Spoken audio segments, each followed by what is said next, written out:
여러분 안녕하십니까? 국내 코로나19 새 확진 환자 수가 계속 줄어들면서 오늘은 100명 선까지 떨어졌습니다. 반면 완치자 수는 계속 늘면서 어제 확진 환자 수를 넘어선 데 이어 오늘은 2배 가까이 많아졌습니다. 하지만 아직 긴장의 끈은 놓을 수 없는 상태입니다. 첫 소식 최경재 기자가 보도합니다. 하루 사이 추가된 코로나19 확진자는 107명.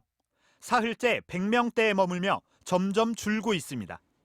반면 완치 판정을 받고 격리가 풀린 환자는 꾸준히 늘면서 처음으로 200명을 넘어섰습니다.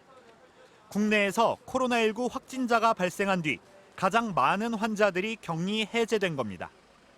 대구 신천지 교인들을 대상으로 한 검사가 마무리되면서 대구 경북의 환자 발생도 연일 감소 추세를 보이고 있습니다.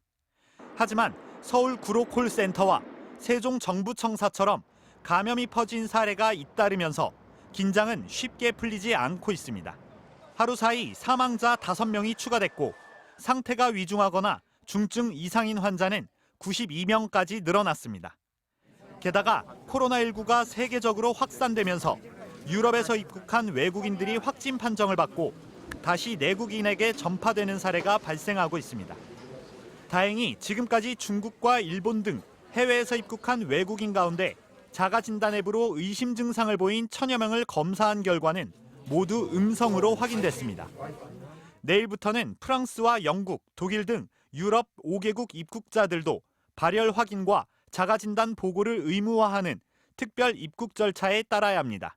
유럽에서 코로나19의 다발생, 거기에 더해서 국내에 입국하는 규모가 큰 국가들에 대해서는 특별 입국 절차를 시작을 하게 되고, 방역 당국은 주말을 맞아 국민적 캠페인으로 계속해온 사회적 거리 두기를 어느 정도로 언제까지 시행할지 다각도로 검토하고 있습니다.